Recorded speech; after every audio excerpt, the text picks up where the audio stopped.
આપણે જેટલા પણ આપણા પુષ્ટિ સંહિતાના આપણા ગ્રંથમાં ભગવદીઓ જેમને વિરહ થયો છે એ બધા વિરહી ભગવદીજનનું આપણે આજે લેશું. નાની વાતમાં બધાના પ્રસંગ લેશું, પણ આજે બધાયનું અનુસંધાન કરી લઈએ. પહેલાં તો બખાન ખાન, પછી ભાણ જેઠવા અને કલબાઈ, પછી તેજુબાઈ, કચ્છવાળા મીનાબાઈ, કૃષ્ણદાસ ભટ્ટ, હરબાઈબા, શેઠ ચાપસી અને વ્રજમાં ગયેલા વૈષ્ણવોને વ્રજનો વિરહ થયો હતો. આ અનુક્રમે આપણે નાની વાતમાં લેતા જશું, પણ આજે જ ભગવદીનું નામ આવશે, વાર્તા આવશે, બીજું આવતીકાલે લઈશું. હવે અનુક્રમે પુષ્ટિ સંહિતામાં જ પાના નંબર આપણે લઈ લઈએ. બખાન ખાનનો પ્રસંગ છે પુષ્ટિ સંહિતા ભાગ પહેલો, પાના નંબર 342, 345 અને 348, ભાગ પહેલો. હવે કલબાઈ અને ભાણ જેઠવાનું પાના નંબર 396, 397 ને 398 છે. આ બે પુષ્ટિ સંહિતામાંથી છે, તો અત્યારે આપણે એ લઈએ.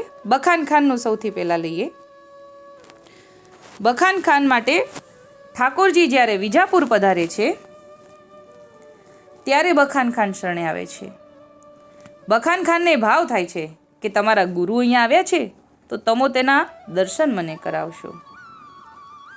ત્યારે વૈષ્ણવે કહ્યું કે વિનંતી કરીને પૂછી જોશું. ત્યારે વૈષ્ણવે શ્રીજીને વિનંતી કરીને પૂછ્યું, જે રાજ, ગામનો બાદશાહ આપના દર્શન કરવાની ઈચ્છા રાખે છે. શ્રીજીએ કહ્યું કે ભલે આવવા દ્યો. ત્યારે વૈષ્ણવે બાદશાહને ખુશીથી આવવાની રાજની આજ્ઞા છે એવું કીધું. હવે જ્યારે ઠાકોરજીની સન્મુખ થાય છે ત્યારે ગોપાલાલજીના ચરણમાં સાષ્ટાંગ દંડવત પ્રણામ કરે છે.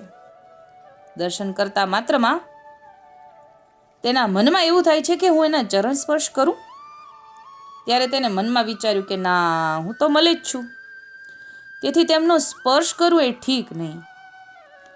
મારું મન રાખે ને તોય પરિશ્રમ પડશે અને એમને સ્નાન કરવું પડશે. એટલે વિચારીને બેસી ગયા, પણ ચિત્ત તો ઠાકોરજીના સ્વરૂપમાં લાગી ગયું છે. હવે ઠાકોરજી વચનામૃત કરતા બિરાજે છે અને ઠાકોરજીના સ્વરૂપમાં લોભાઈ રહ્યું છે અને દર્શન જ કર્યા કરે છે. અહીંયા વચનામૃત કરે છે, અહીંયા એમના સ્વરૂપમાં મન લોભાઈ રહ્યું છે.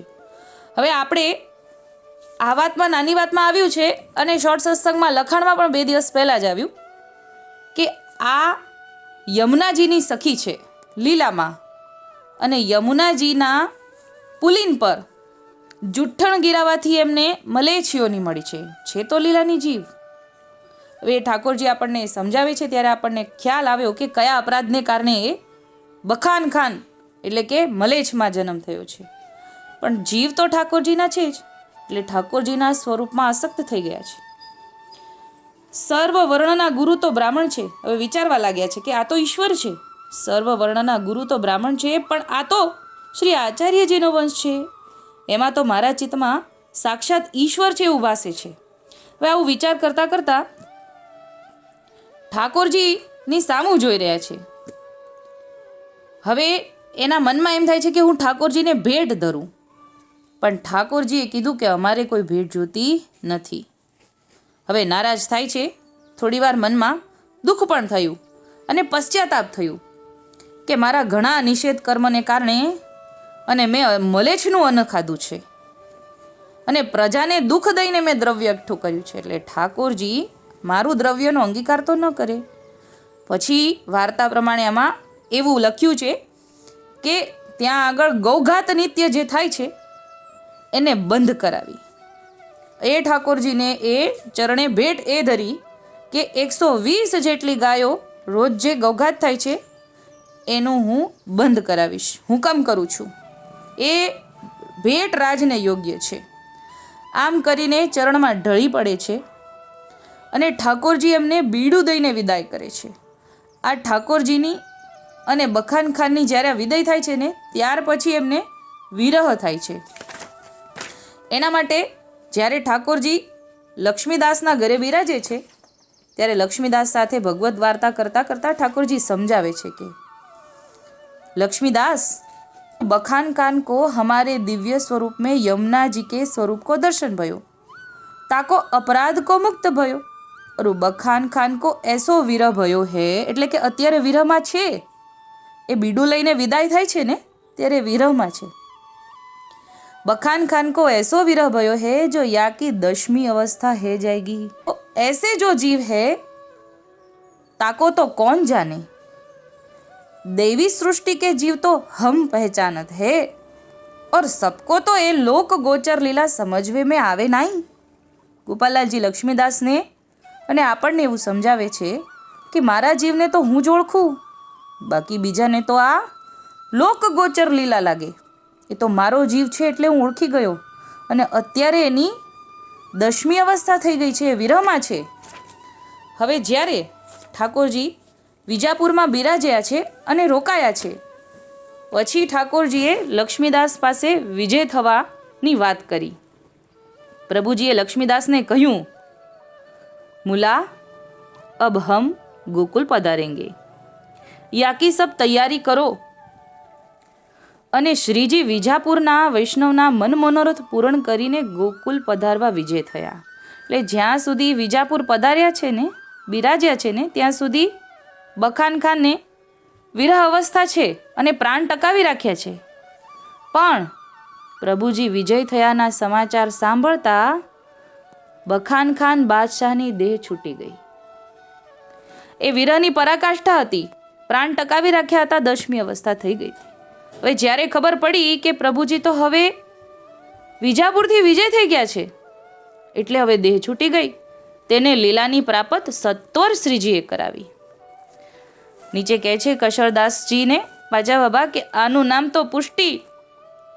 જીવનદાસે છેલ્લી તુકમાં લખ્યું છે કે વાકી 10મી અવસ્થા લાગી, ઇતનો પ્રાણ કરે પર તાગી। જીવ અને પ્રભુનો અંતર ટળી જાય ત્યારે સાચી પુષ્ટિ પ્રગટ થાય, એને જ પુષ્ટિજન કહેવાય। આ હતો સૌથી પહેલા વિરહનો પ્રસંગ। હવે ઠાકોરજી જ્યારે છાયા પધારે છે ભાણ જેઠવાને કલબાઈને ત્યાં, રાજા રાણીને ત્યાં, ત્યારે હજી તો ભાણ જેઠવાને શરણદાન પણ નથી મળ્યું। હવે જ્યારે ઠાકોરજી પધારે છે, ભવ્ય ધામધૂમથી સામૈયા કરીને પધરાવે છે। ઠાકોરજી 21 દિવસ સુધી છાયામાં બિરાજે છે અને જ્યારે પધાર્યા ત્યારે બંનેને શરણદાન આપ્યું છે।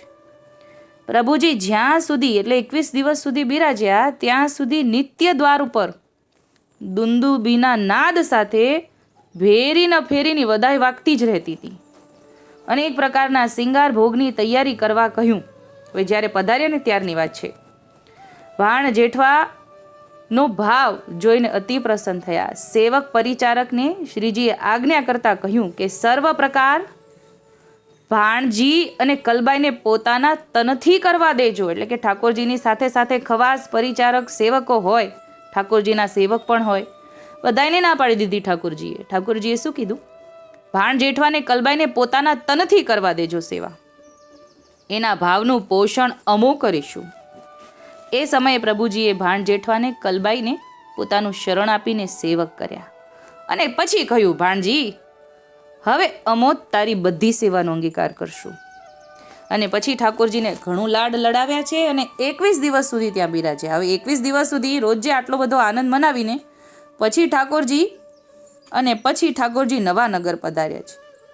હવે જ્યારથી નવાનગર ઠાકોરજી પધારે છે ત્યારથી ભાણ જેઠવા અને કલબાઈનું મન શ્રીજીના સ્વરૂપમાં હરાઈ ગયું।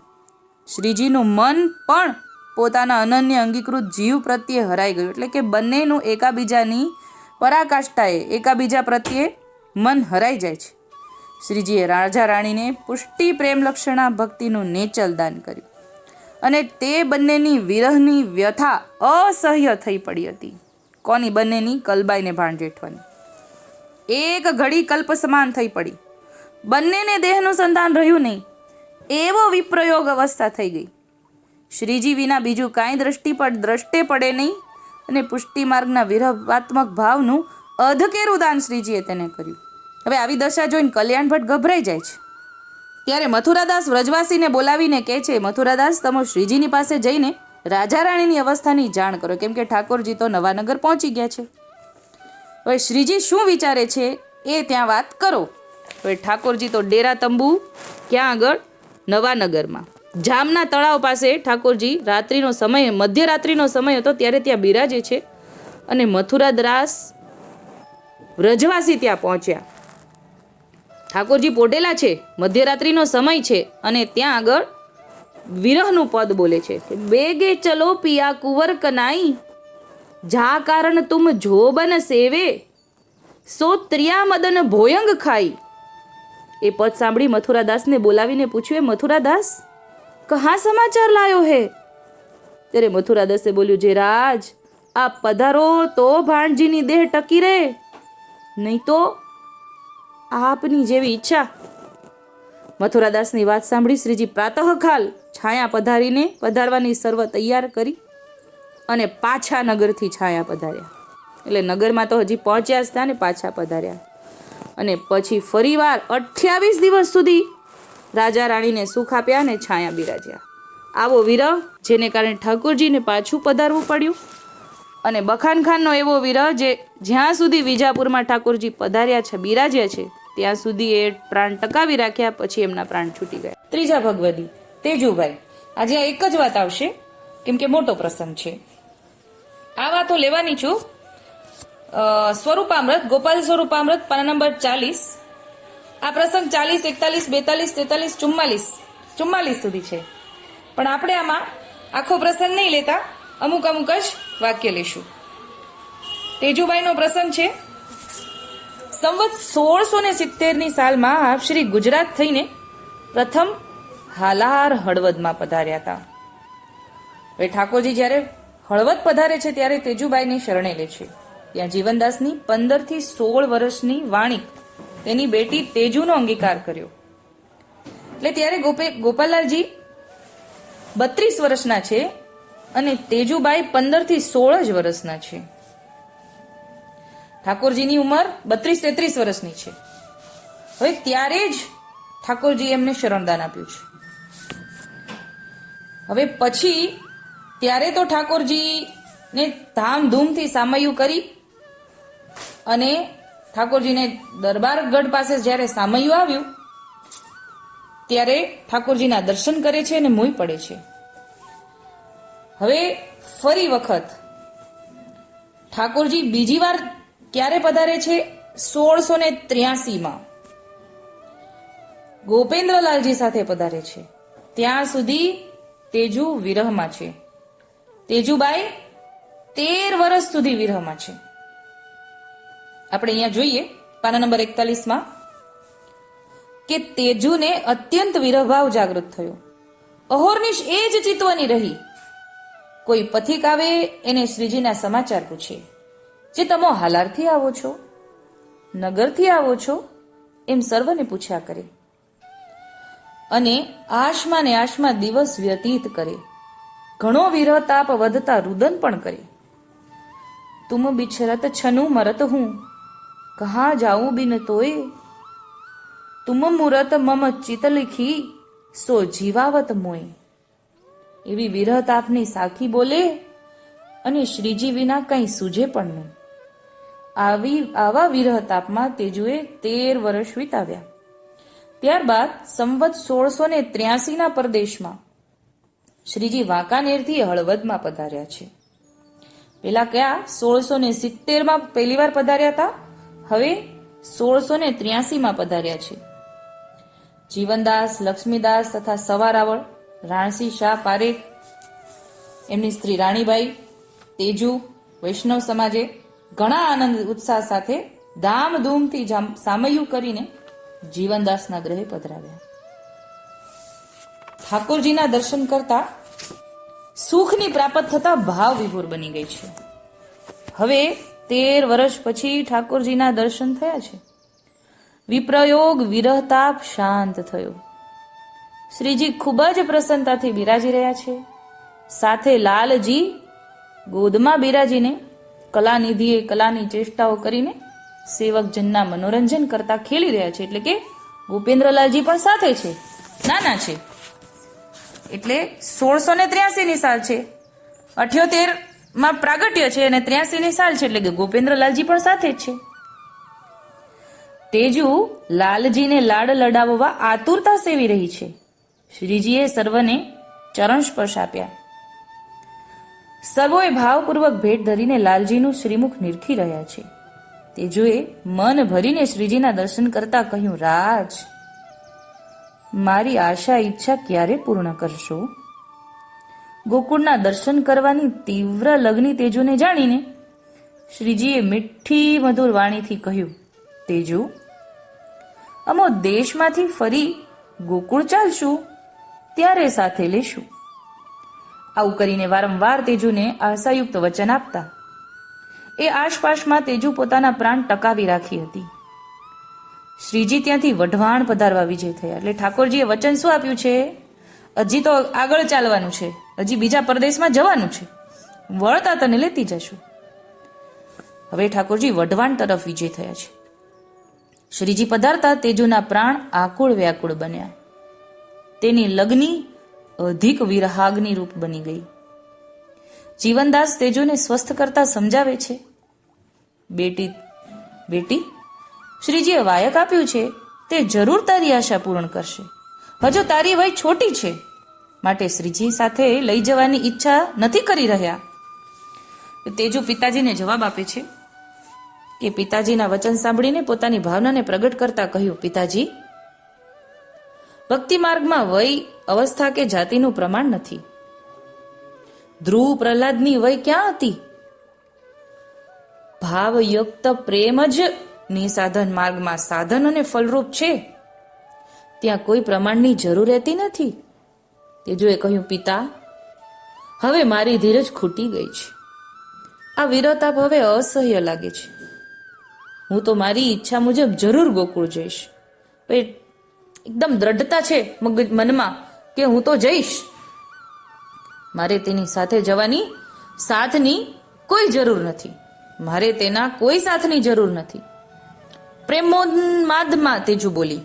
જો હવે આ પરાકાષ્ઠા એમનો ભાવ 13 વર્ષના વિરહ પછી હજી ઠાકોરજીને વચન આપ્યું છે ઠાકોરજીએ કે હું વળતા લેતો જઈશ, પણ હવે તો એટલું બધું પ્રબળ થઈ ગયું ને, એટલે કે છે કે મારે હવે એમની જ જરૂર, હું તો ગોકુળ ચાલીશ.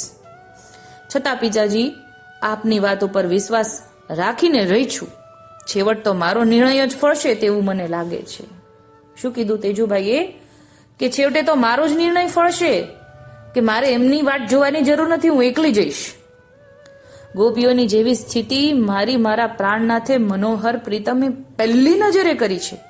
પિતાજી, એ વાત વિરહની વેદના સિવાય સમજી શકાય તેવી નથી. આપ મારા પાલક છો, જેથી તમારી પ્રીત અને મમતાના કારણે ભલે મને સમજાવો. આટલું જ કહીને તેજુએ ચિતવનીમાં ચૂપ રહી. હવે થોડો સમય થયો. ઠાકોરજી પરદેશ પધાર્યા પછી થોડો સમય થયો અને અચાનક વ્રજવાસી કિશોર આવે છે. જીવનદાસના હાથમાં શ્રીજીનો પત્ર આપતા કહ્યું કે શ્રીજી ગોકુળ પધારે. ઠાકોરજી ગોકુળ જવા રવાના થઈ ગયા એવો પત્ર આપ્યો. વ્રજવાસીના શબ્દો સાંભળતા જ તેજુના પ્રાણ પરવશ બની ગયા અને વિરહાગ્નિની હાય નીકળતા બોલી ઉઠી, વે એસે હી નિકલે, આખર એસે હી કિએ. એટલે કે ઠાકોરજી એવી રીતે જ નીકળી ગયા, છેલ્લે એવું જ કર્યું ને મારી સાથે. જીવનદાસ થોડો સમય સમાચાર જાણીને ઉદાસ થયા ને પોતાના આર્તનાદથી પ્રભુને વિનંતી કરતા કહેવા લાગ્યા કે હે પ્રભુ, મારી લાડલી બેષ્ટીની આશા ક્યારે પૂર્ણ કરશો? પ્રભુ, આપ તો કરુણાના સાગર છો, દિનજનોના દયાના સાગર રૂપ છો. આટલું બોલતા ગદગદ કંઠ થઈ ગયો. કોનું? જીવનદાસનું. વ્રજવાસી કિશોરને જવાની ઘણી ઉતાવળ હતી, પણ દ્રશ્ય જોતા એ સ્તબ્ધ થઈ ગયો. હવે આ તો પત્ર જ દેવા આવ્યા છે, પણ આ અવસ્થા એટલે આ પરિસ્થિતિ જોતા જ સ્તબ્ધ થઈ જાય છે. શ્રીજીની લીલા જોઈને અચંબો પામતા બોલી ઉઠ્યો, ધન્ય હો પ્રભુ આપને और आपना दिनजनो दास ने, आपके बिना जलबीन मछली जैसी दशा को प्राप्त करते. તેજુ પોતાની વિરહ વેદના છેલ્લા પત્રમાં નિવેદન કરતા લખે છે કે પોતાને પ્રથમ નજરે દર્શન થતા જે સ્થિતિ થઈ હતી તેનો ચિતાર રસિક પદની રચના કરી લખ્યો છે કે એહી ચિતવની મેરે જીયા મે બસીરી. આખું પદનું અહીંયા ભાવાર્થ છે, પણ આપણે નાની વાતમાં તો કેટલુંક લઈએ મારા વાલા. હવે અહીંયા આપણે છેલ્લે પરિસ્થિતિ જોઈશું જીવનદાસ તેની 10મી અવસ્થા થતા તેજુને સ્વસ્થ કરવાના ઉપાય કરવા લાગ્યા, પણ સર્વ નિષ્ફળ ગયા. જીવનદાસે 3જે દિવસે સેવા કાર્યમાંથી પરવારીને તેજુની ભાળ લેતા જોયું તો તેજુ શૈયા ઉપર ન દીઠી. જીવનદાસ સર્વ વાત પ્રકાર પોતાના મનમાં સમજી ગયા ને પત્રની છેલ્લી તૂકમાં જીવનદાસે પ્રભુજીને જણાવ્યું, જીવન જન્મ સુફલ કર્યો તેજુ, પહોંચી પિયાજી પે રૂપ રસીલી. એ પત્ર વ્રજવાસી કિશોરને આપ્યો. વ્રજવાસી કિશોર શ્રીજીને ગોકુળ પહોંચતા પહેલા માર્ગમાં મળ્યો અને પત્ર આપી તેજુના સર્વ સમાચાર આપ્યા. શ્રીજીએ મંદ મંદ હસતા કહ્યું, વે એસે હી થે, ઇनको એસે હી ચાહીએ. એટલે ઠાકોરજી પણ એવું જ બોલ્યા છે કે એ એવી જ હતી, એને એવું જ જોતું હતું. શ્રીજી ગોકુળ પહોંચતા તેજુને નિજ મંદિરમાં સેવા ટેલ કરતા જોઈને ઘણું પ્રસન્ન થયા. સંઘમાં આવેલ વૈષ્ણવ જૂથને અલૌકિક નૂતન દેહ નિજ મંદિરમાં સેવા ટેલ કરતી તેજુના દર્શન થતા સર્વ કોઈ આશ્ચર્યચકિત થયા. તેજુએ શ્રીજીની પ્રસાદી માલા પ્રસાદ સમાચાર પત્ર આવેલ વૈષ્ણવને આપતા કહ્યું, પિતાજીને પહોંચાડજો અને મારા જય શ્રી ગોપાલ કહેજો, હું સદા આનંદમાં છું. હું સ્વદેહે શ્રીજીમાં ચરણમાં પહોંચી છું. પછી તો આપણે સર્વને ખ્યાલ જ છે કે તેજુબાઈનો પત્ર છે. અત્યારે નાની વાતમાં આપણે એ પત્ર નહીં લઈએ. તો આપણે એ જાણ્યું કે 13 વર્ષના વિયોગ પછી તેજુબાઈ સ્વદેહે પહોંચ્યા છે. ધન્ય છે વિરહ તેજુબાઈના વિરહને, કે સૌથી વધારે વિરહ આપણે અત્યાર સુધી જોયું છે તો તેજુબાઈને 13 વર્ષનો વધારે છે. અત્યારે આટલું જ બોલી માં નાની વાતને વિરામ આપું છું. તેજુબાઈને દંડવત પ્રણામ. ભૂલચૂક થઈ હોય તો દાસના દાસ જાણીને ક્ષમા કરજો. બોલો શ્રી ગોપાલ લાલ કી જય. આ નાની વાત આપણને બીજી જગ્યાએ પણ મળી જશે. પુષ્ટિ સંહિતા ભાગ 1 પાના નંબર 403, જે ઠાકોરજીનો ચોથો પરદેશ 1670 છે, ત્યારે ઠાકોરજી તેજુને શરણે લે છે, તેજુબાઈને. એનો પ્રસંગમાં આપણને ઉપર જ વિષય આપેલો છે, હળવદમાં તેજુને પુષ્ટિ ભક્તિનું દાન કર્યું. એ આ પ્રસંગ 403 પાના નંબર પુષ્ટિ સંહિતા 1 છે. અને બીજું પુષ્ટિ સંહિતા ભાગ 2 પાના નંબર 9, જેમાં લખ્યું છે હળવદમાં તેજુની વિરહ વેદના, જે ઠાકોરજી 7મો પરદેશ છે 1683 શરૂ કરે છે. પાના નંબર 2 આપણને મળશે પુષ્ટિ સંહિતા ભાગ 2. પછી આગળ આપણને મળશે હળવદમાં તેજુની વિરહ વેદના. એમાં પાના નંબર 9 અને 12 કે તેજુ સ્વદેહી શ્રીજીના ચરણમાં પહોંચી. એટલે કે ઠાકોરજીનો 7મા પરદેશમાં તેજુ ઠાકોરજીના શરણમાં સ્વદેહે પહોંચે છે. એટલે ચોથા પરદેશે ઠાકોરજી શરણદાન આપે છે અને 7મા ઠાકોરજીના પરદેશમાં તેજુ સ્વદેહે લીલામાં પહોંચે છે. એટલે આપણને અહીંયા 13 વર્ષનો વિયોગ પુષ્ટિ સંહિતામાંથી પણ આ જ પ્રસંગ જે સ્વરૂપામૃતમાં આપેલો છે. ચોથા ભગવદી મીનાબાઈ કચ્છવાળા, કાનદાસ કચ્છવાળાના પત્ની, એમની વાત લેવાના છીએ. આજે આ પુષ્ટિ સંહિતા પુષ્ટિ સંહિતા ભાગ 2 પાના નંબર 152 થી 164 સુધી ઠાકોરજી કચ્છમાં બિરાજ્યા છે. 152 થી 164 સુધીમાં કચ્છમાં બિરાજે છે. આની અંદર જ આ બધો પ્રસંગ આવી જાય છે. તો આપણે આટલાની અંદર જ આપણે વાત લેવાના છીએ. હવે પાના નંબર 152 ઉપર નીચેના ફકરાથી લેશું કે ઠાકોરજી કાનદાસના ગ્રહે અતિ પ્રસન્નતાથી બિરાજી રહ્યા છે. ઘણા જીવો આપશ્રીના શરણે આવી રહ્યા છે. આપશ્રીએ પોતાના નામનું શરણદાન આપીને પોતાના નામનો પ્રકાશ પુંજ ફેલાવ્યો. કચ્છમાં પધારીને સૌને અલૌકિક રસ દાન કરીને રસ ઘેલા બનાવી દીધા. આપશ્રીના અદ્ભુત અલૌકિક સ્વરૂપને નિરખતા સર્વ રસ પરવશ બની ગયા. એવી મહદ કૃપાનું દાન સર્વને કહ્યું. કાનદાસની સ્ત્રી મીનાનું મન હરી લીધું અને તેની સર્વ સાહેલી ગણ સખીગણ પણ શરણદાન પામીને સેવક થઈ. આ એકલા મીનાબાઈ શરણદાન નથી પામતા, એમની સાથે આખી સાહેલી ગણ પણ શરણદાન પામે છે અને પ્રભુજીના સ્વરૂપમાં આસક્ત થઈને પોતાનું સર્વસ્વ અર્પણ કરવા લાગી. એટલે સમર્પણ ભાવ તો આવી જ ગયો. સર્વ સખીગણ સાહેલીનું જૂથ પ્રભુજીના માધુર્ય સ્વરૂપ લાવણ્યના પ્રેમ રંગમાં રંગાઈને રાચી રહ્યું છે. એટલે ઠાકોરજીને નિરખીને સ્વરૂપનું પાન કરી રહ્યા છે અને એમાં રંગાઈ ગયા છે. બાઈ મીનાના પ્રેમની કોઈ સીમા ન રહી, એની દેહ દશા પલટાઈ ગઈ.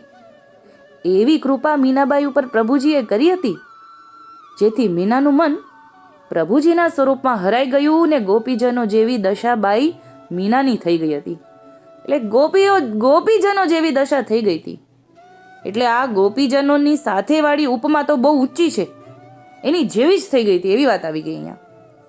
તેથી કવિ લખે છે કે મહામત્ત મીના કો મન હી લીનો ઓર સંગ સખી સાહેલી. સંગમાં સખી સાહેલીઓ તથા સાહેલીઓના રસ પરવશ દશા થઈ ગઈ. પ્રભુજીએ અલૌકિક અદ્ભુત રસ દ્રષ્ટિનું દાન તેમના ઉપર કર્યું હતું. એટલે દ્રષ્ટિદાન તો કર્યું, પણ રસ દ્રષ્ટિનું દાન કર્યું, એવો અહીંયા ઉલ્લેખ છે. જે રસ દ્રષ્ટિનું દાન ભાગ્યે જ પ્રભુ કોઈ જીવ ઉપર કરે છે. જો આપણે અગાઉ જોયું ને, તો દ્રષ્ટિદાન નેત્રદાન કરે ત્યારે ઠાકોરજીના સ્વરૂપમાં આસક્ત થઈ જાય, પણ આટલા રસ ગેલા ભાગ્યે જ થાય છે, એવો અહીંયા ઉલ્લેખ છે કે આવું રસ દ્રષ્ટિનું દાન તો ભાગ્યે જ પ્રભુ કોઈ જીવ પર કરે છે. પણ આ તો કાનદાસના ગ્રહે બિરાજી રહ્યા છે, જેથી કાનદાસનો સઘળો મન મનોરથ પરિપૂર્ણ કરવાની પ્રભુની ઈચ્છા છે. જેથી કવિ લખે છે કે કીનો કચ્છજુ રસાલા, એટલે કચ્છ જેવો સૂકો પ્રદેશને રસાળ બનાવી દીધો છે. કેમ કે કચ્છના જીવો રસ ગેલા થઈ ગયા છે, એટલે રસાળ થઈ ગયો છે કચ્છ. હવે અહીંયા જ રાજા ખેતાજી અને બોતાજી અત્યારે જ શરણદાન પામે છે. એ આપણે અલગથી નાની વાતમાં લેવાયેલું છે. આપણે અત્યારે મીનાબાઈનો જ પ્રસંગ છે, પણ અહીંયા આની સાથે અનુસંધાન છે, એટલે જરાક આપણે ઉલ્લેખ લઈશું. અને પછી ખેતાજી બોતાજી શરણદાન પામ્યા પછી ઠાકોરજીને મેલ પધરાવી જાય છે. અને ઠાકોરજી મેલ પણ પધારે છે. કેવી રીતે? ખુલ્લા ચરણે પધારે છે. અને પછી ઠાકોરજી મેલમાં બિરાજે છે, બધાને શરણદાન આપે છે. અને ઠાકોરજી ત્યાં વચનામૃત કરે છે. સેવક ધર્મ કેમ નિભે એના વિશે વચનામૃત છે. બાધકતા ભાવ તથા સાધકતા ભાવના વચનામૃત છે. શરણદાન મંત્રનો મહિમા અને અનન્ય શરણાગતિનો રહસ્યના વચનામૃત છે. હવે ઠાકોરજી ત્યાં રાજમહેલમાં બિરાજે છે ને, ત્યારે ઠાકોરજીએ કીધું કે હવે કાનદાસના ઘરે પાછું પધારવું છે. એ આપણે પાના નંબર 159 ઉપરથી અત્યારે વાત લઈએ કે દેવબાઈ અને હેમબાઈ, એટલે રાજા ખેતાજી બોતાજીની રાણી છે, એ બંને રાણીઓએ પોતાના માન મૂકીને વૈષ્ણવ વૃંદમાં માલવા લાગી. એટલે કે રાણીપણું પોતાપણું ભૂલી ગયા છે અને વૈષ્ણવ વૃંદમાં માલવા લાગે છે. ઠાકોરજી વચનામૃત કરે અને એ પણ રસગેલી થઈ ગઈ હોય એવું લાગે. પ્રભુજીને રાજવીએ અઢળક ભેટ ધરી અને ઠાકોરજી વિજય થવાના છે ને, એટલે હવે મનુહાર કરે છે, રાજ કૃપા કરી થોડો અહીંયા વધુ સમય બિરાજો, આવી અમારી વિનંતી છે. પણ ના, ઠાકોરજી અહીંયા કહે છે કે કાનદાસનો મન મનોરથ પૂરણ કરવો છે, જેથી કાનદાસને ત્યાં બિરાજશું. એટલે પાછા ઠાકોરજી કાનદાસને ત્યાં પધારે છે. કાનદાસના અતિભાવ અને આગ્રહને લઈને પ્રભુજી કાનદાસના ગ્રહે થોડો વધુ સમય બિરાજ્યા. એટલે ઘણા બધા દિવસો બિરાજ્યા હોવા જોઈએ. કાનદાસની સ્ત્રી મીનાબાઈનું મન પ્રભુજીમાં અતિ આસક્ત નિત્ય પ્રતિ થઈ રહ્યું છે. જો અહીંયા નિત્ય પ્રતિ શબ્દ લખ્યો છે, એટલે દિવસો તો ઘણા બધા ત્યાં બિરાજ્યા છે. સંઘની સાહેલીગણની પણ આસક્તિ પ્રભુજીમાં દિન વધતી જાય છે. એટલે એ ગઈકાલ કરતાં આજે વધારે, આજ કરતાં આવતીકાલે વધારે, એવી રીતે બાઈ મીનાનો પ્રેમ ભાવ જોઈ પ્રભુ તેના ઉપર અતિ પ્રસન્ન થઈ રહ્યા છે. પલ પલમાં મીનાના મનની સ્થિતિ બદલાવા લાગી છે, બદલાતી જાય છે. એક પલ પ્રભુજીના દર્શન વિના રહી જ નથી શકાતું. ગ્રહ કાજમાં મન જ લાગતું નથી. કાનદાસ મીનાની આ સ્થિતિ જોઈને ઘણું મોદ પામી રહ્યા છે. એટલે પોતાની પત્નીને આટલી બધી ઠાકોરજીમાં પ્રેમાવશ થયેલી જોઈને મોદ પામે છે. પ્રભુજી નિત્ય નૂતન ભાવનું દાન કરીને પોતાના સ્વરૂપનો સ્વાનુભાવ કરાવી રહ્યા છે. હવે કાનદાસના ઘરે શરણ મંત્રનો મહિમા અને અનન્ય આસક્તિનું વચનામૃત ઠાકોરજી પાન કરાવે છે બધાને. અને પછી હવે આપણે 163 પાના નંબર પર જોશું કે હવે ઠાકોરજી ગોકુળ તરફ જવા પર્યાણ કરાવવાનું વાત કરે છે. કાનદાસ વચનામૃત સાંભળીને 2 પદ બોલે છે. જયતી પ્રગટ કુલ દીપ ઉદ્યોત દૂપ, એટલે કે રાગ ગોળીનું 13મું અને રાગ ગોળીનું 14મું પદ. આ બંને પદ સાંભળીને ઠાકોરજી અતિ પ્રસન્ન થયા અને ગોકુળ પર્યાણ કરવાની ઈચ્છા દર્શાવી. પ્રભુજીને વિજય થવાની ઈચ્છા જાણીને કાનદાસે પ્રભુજીને ઘણી ભેટ ધરી. એટલે હવે કાનદાસ તો માની ગયા છે કે હવે ઠાકોરજી વિજય થવાના છે. ભેટ ધરી દીધી અને ઠાકોરજી વિજય પણ થઈ ગયા. પ્રભુજી વિદાય લઈ રહ્યા છે એ વાત જાણીને મીનાબાઈ તથા સર્વ સાહેલીની દેહ દશા પલટાઈ ગઈ. હવે આ વિરહ પરિસ્થિતિ પરાકાષ્ઠાએ થવા માંડીને એટલે દેહ દશા બદલાવા લાગી. અત્યાર સુધી આનંદમાં હતી. વારા ઘડીએ ઠાકોરજીને જોવા આવે, ઘરનું કાંઈ કામકાજ ન સૂજે, જોયા જ કરે ને દિન પ્રતિદિન વધતી જતી હતી પ્રીતિ. પણ હવે અચાનક ઠાકોરજીનો વિરહ એટલે હવે દેહ દશા પલટાવા લાગી. તેની 10મી અવસ્થા પ્રાપ્ત થઈ ગઈ.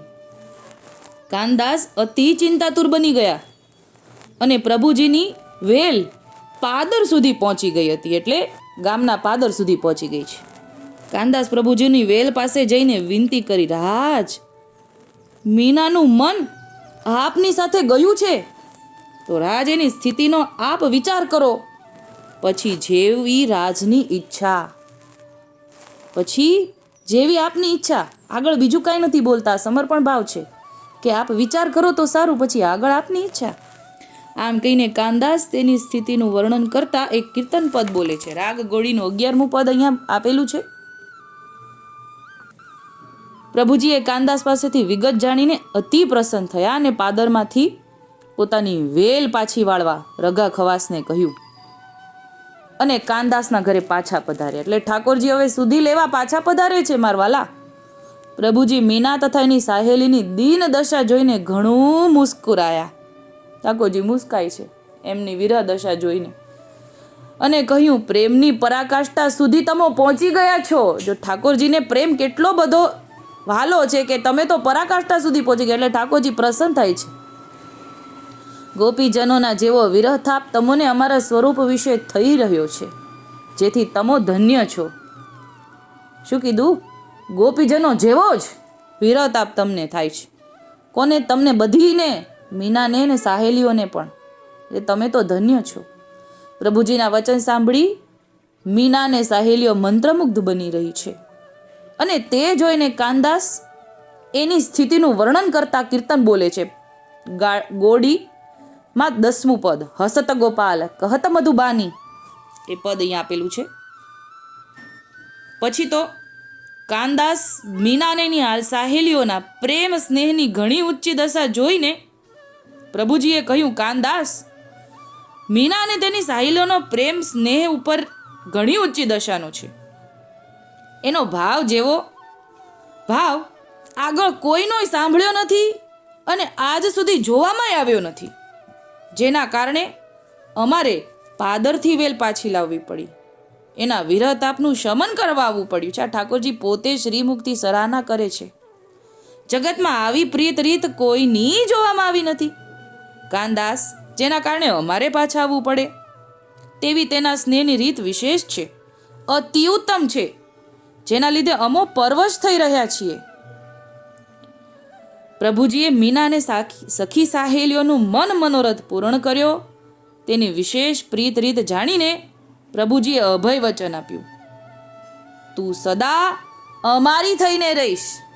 એટલે પતિ ગઈને વાત ઠાકોરજીએ સામેથી કીધું, તું સદા અમારી થઈને રહીશ. અને ઠાકોરજીના દ્રઢ વચન સાંભળીને મીના તથા સર્વ સાહેલીગણ પ્રભુજીના ચરણમાં લોટી પડ્યા અને બંને કર જોડીને પ્રણામ કરતા પ્રભુજીને વિજય થવા વિનંતી કરી. અને પ્રભુજી પ્રસન્ન થઈને વિદાય થયા. હવે જીવનદાસ લખે છે કે આવો પ્રેમ પ્રસંગ આટલા દિવસમાં આગળ બન્યો હોય ને એવું સાંભળ્યું જ નથી, પછી પણ કોઈએ જોયો હોય ને એવુંય નથી. જગતમાં આવી પ્રીત રીત કોઈની જોઈ નથી. તેવી પ્રીત રીત પ્રભુજીએ પોતાના નિજજનનું હિત કરવા માટે વિશેષ પ્રગટ કરીને તેને દાન કર્યું અને પછી પ્રભુ શ્રીમદ ગોકુળ તરફ પ્રયાણ કરી રહ્યા છે. એવા મીનાબાઈ અને સખી સાહેલીઓને દંડવત પ્રણામ પહોંચે કે કૃષ્ણદાસ ભટ્ટ ગુણમાલ ભક્તમાલ અને પુષ્ટિ સંહિતા ભાગ 2 408 પાના નંબર અને ગોપાલ સુધા કરીને બહુ જૂનું પુસ્તક છે. આ ત્રણેયમાંથી ભેગી થઈને વાત આપણે આ લેવાના છીએ. ગુણમાલ ભક્તમાલ, પુષ્ટિ સંહિતા ભાગ 2 408 પાના નંબર અને ગોપાલ સુધા. તો જ્યારે ઠાકોરજી પુષ્ટિ સંહિતા ભાગમાંથી કે ભેસાણથી ઠાકોરજી ઉપલેટા પધારે છે. ઉપલેટા જ્યારે પધારે છે ત્યારે કૃષ્ણદાસજીને ત્યાં ઘરે પધાર્યા. જીવણદાસ, કૃષ્ણદાસ, ગોરધન એ સર્વ કુટુંબો તેડીને દર્શન કરવા આવે છે. ત્યાં વહુ દીકરીએ જે ઘરેણા પહેર્યા હતા તે સર્વ શ્રીજીના ચરણમાં ભેટ કર્યા અને શ્રીજી ઘણું પ્રસન્ન થયા અને કહ્યું કે કૃષ્ણદાસ તું તો અમારો છે. એવા શ્રીમુખના વચન સાંભળીને કૃષ્ણદાસ ગદગદિત થઈને રાજના ચરણમાં દંડવત પ્રણામ કરે છે અને મંદ મંદ વાણીથી બોલે છે, રાજ આપ પરમ ઉદાર અને અમો તો જીવ છીએ. રાજ આપની કૃપાનું દાન અદેય દાન છે, તેને જીવ શું સમજી શકે. કૃષ્ણદાસજીને દિનતા જોઈને અતિ પ્રસન્ન થઈને શ્રીમુખનો ચરવી તોગાલ આપ્યો. આથી કૃષ્ણદાસને સર્વ ભગવદ રસ સ્ફુરાયમાન થયો. એટલે કે ચરવી તોગારના પ્રતાપ બળથી ઠાકોરજીની બધી લીલાઓ કૃષ્ણદાસ ભટ્ટને સ્ફુરાયમાન થાય છે અને અલૌકિક લીલાની પ્રત્યક્ષ ઝાંખી થવા લાગી. એવા કૃષ્ણદાસ ભટ્ટ ઉપર ઠાકોરજીએ બહુ કૃપા કરી અને અનેક જશ ગાયા છે. એવા કૃષ્ણદાસ ભટ્ટ ઉપલેટા એ આપણે અત્યારે પુષ્ટિ સંહિતામાંથી. હવે આપણે ગુણમાલ ભક્તમાલ અને સુધારસમાંથી. કૃષ્ણદાસ ભટ્ટ મૂળ કુતિયાણાના રહીશ, પરંતુ ઉપલેટામાં આવીને સ્થાયી થયા. પહેલાં તો પોતે મહાન વિદ્વાન હતા. શ્રી ગોપેન્દ્રજી પાસે નામ નિવેદન લઈને શરણે આવ્યા બાદ પ્રભુજીએ પધરાવેલ આપેલ સેવનમાં સંપૂર્ણ પુરુષોત્તમ પૂર્ણ ભાવ રાખીને પ્રેમ સહિત પુષ્ટિ માર્ગની મેંડ પ્રમાણે સેવા કરતા હતા.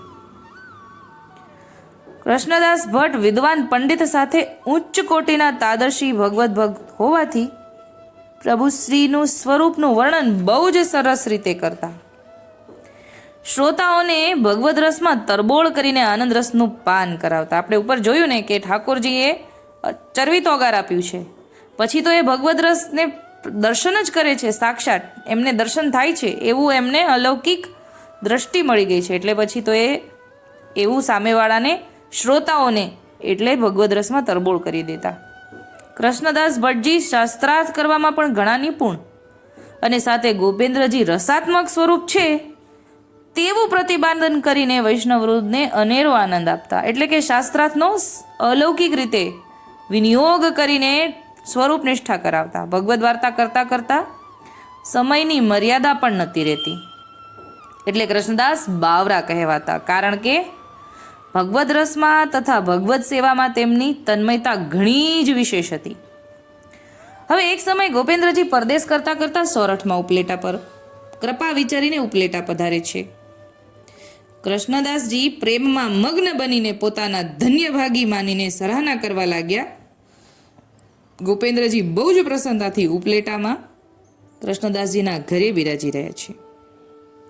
કૃષ્ણદાસ ભટ્ટ ભગવદ વાર્તામાં જે સ્વરૂપનિષ્ઠાનું પ્રતિપાદન કરતા તે જ પ્રભુ સાક્ષાત ઉપલેટામાં પધાર્યા હોવાથી ગામનું વૈષ્ણવવૃંદ પણ શ્રી ગોપેન્દ્રજીની સાનિધ્યમાં ઉપસ્થિત રહેતું. એટલે પહેલેથી જ ગામના જે વૈષ્ણવો છે એમને ગોપેન્દ્રજીના સ્વરૂપની કૃષ્ણદાસ ભટ્ટે જ સ્વરૂપ નિષ્ઠા કરાવી. હવે પછી એ જ સાક્ષાત ઠાકોરજી પધારે એટલે વૈષ્ણવવૃંદને તો બહુ ભાવથી દર્શન કરવા આવે ને કે આ ઠાકોરજી વિશે આપ વાત કરી રહ્યા છો તો અમારે દર્શન કરવા છે.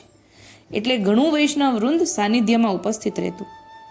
શ્રી ગોપેન્દ્રજી સમગ્ર વૈષ્ણવવૃંદને અલૌકિક વચનામૃતનું પાન કરાવી પુષ્ટિ માર્ગના સિદ્ધાંતો સરસ રીતે સમજાવી વૈષ્ણવોને કૃતાર્થ કરતા. ગોપેન્દ્રજી પધાર્યા હોવાથી ભટ્ટજીએ પોતાના નિત્યના વ્યવહારિક ક્રમ છોડીને પ્રભુજીની સેવા ટેલમાં તત્પર રહીને શ્રી પ્રભુજીના અમૂલ્ય અને અલૌકિક વચનામૃતનો લાભ જેટલો લેવાય તેટલો લઈ લેવો છે, આવો અવસર ફરીવાર ન મળે એમ હૃદયની અંદર નિર્ણય કરીને લૌકિક જંજાળ સર્વ દૂર કરીને પ્રભુજીના સાનિધ્યમાં એક પણ ક્ષણ ગુમાવ્યા સિવાય અવિરત શ્રી ગોપેન્દ્રજીની સાનિધ્યમાં રહીને પોતાનાથી બનતી સેવા શ્રી પ્રભુજીના વચનામૃતનો લાભ લેવા લાગ્યા. બનતી સેવા કરીને લાભ લેવા લાગ્યા અને વૈષ્ણવરંદને પણ અવારનવાર સૂચન કરતા, જે પૂર્ણ પુરુષોત્તમ પ્રભુ પોતાના નિજજનો માટે જ સખત પરિશ્રમ લઈને અહીં પધાર્યા છે, તો જીવનનું સાર્થક કરો. એટલે આવું કૃષ્ણદાસ ભટ્ટ વૈષ્ણવોને કહેતા કે અત્યારે લાવો લઈ લો, ઠાકોરજી અહીંયા બિરાજે છે, પ્રત્યક્ષ આનંદ લઈ લો. ગોપેન્દ્રજી સારો એવો સમય ઉપલેટામાં બિરાજ્યા અને દ્વારકા જઈને ડુંગરપુર જવાની તૈયારી કરી રહેલ છે. કૃષ્ણદાસ ભટ્ટને હૃદયમાં ગ્લાનિ થાય છે. પ્રભુજીને વિનંતી કરે છે કે જે કૃપાનાથ હજુ થોડો સમય વધારે બિરાજીને નિજજનોને આપના અલૌકિક વચનામૃતનો લાભ આપીને કૃતાર્થ કરો. ગોપેન્દ્રજીએ કૃષ્ણ ભટ્ટને જણાવ્યું, જે અમારો તથા અહીંના વૈષ્ણવવૃંદનો તે તમારો અને વૈષ્ણવવૃંદનો અપ્રતિમ સ્નેહ સરાહના કરવા યોગ્ય છે, પરંતુ બીજી વખત સોરઠના પરદેશમાં પધારશું ત્યારે અવશ્ય ઉપલેટા આવીને બિરાજશું, એવા વચન કૃષ્ણદાસ ભટ્ટને આપીને દ્વારકા જઈ ડુંગરપુર જવા વિજય થયા. એટલે ઠાકોરજીએ એકદમ આશ્વાસન આપેલું છે કે પધારશું ને પધારશું જ. કેમ કે અહીંયા આગળ એવું વાક્ય છે કે તમારો તથા અહીંના વૈષ્ણવવૃંદનો અપ્રતિમ સ્નેહ જોઈને અમે ફરીવાર પધારશું, એટલી બધી સરાહના કરીને પધારશું એવું વચન આપ્યું છે. ડુંગરપુરના રાજા જસવંત રાવળ તથા બીજા વૈષ્ણવોને ડુંગરપુરના અનેક ભાતીના અલૌકિક સુખ આપીને ગોપેન્દ્રલાલજીએ નિજધામમાં પધારવાની ઈચ્છા થતા સંવત 1732ના આસો સુધી દશમના દિવસે ડુંગરપુરમાં લીલા વિસ્તારીને નિજધામમાં પધારીને નિજજનોના હૃદયમાં બિરાજ્યા. એ ઠાકોરજીએ લીલા વિસ્તારી ડુંગરપુરમાં. હવે શ્રી ગોપેન્દ્રજી નિજધામ પધાર્યાના સમાચાર કોઈ વૈષ્ણવ દ્વારા ઉપલેટામાં કૃષ્ણદાસજીને મળ્યા, પરંતુ કૃષ્ણદાસ ઉપરોક્ત સમાચાર સત્ય માનવા તૈયાર નહોતા. ન જ બને ને, કેમ કે ઠાકોરજીએ મને વચન આપ્યું છે પધારવાના છે. કારણ કે શ્રી ગોપેન્દ્રજી ફરી સોરઠમાં પધારશું ત્યારે અવશ્ય પધારવા વચન આપેલ છે. પ્રભુજીના શ્રીમુખના વચન મિથ્યા ન જ થાય એવો દ્રઢ વિશ્વાસ ધરાવનાર કૃષ્ણદાસજી ઉપરોક્ત હકીકત સત્ય માનવા જરા પણ તૈયાર નહોતા. સમાચાર લઈ આવેલ વૈષ્ણવે કહ્યું, જે ભટ્ટજી, મેં આપને જે હકીકત જણાવી એ જરા પણ અતિશયોક્તિ નથી, એ સાચું જ છે. શ્રી ગોપેન્દ્રજી નિજધામ પધાર્યા છે, તે સત્ય હકીકત છે. કૃષ્ણદાસજી વિચારમાં પડી ગયા છે, જે આ હકીકત સત્ય કેમ માની શકાય? પ્રભુજીએ આપેલ વચન સર્વથા મિથ્યા ન જ થાય એવા અનેક પ્રકારના વિચારો આવવા લાગ્યા.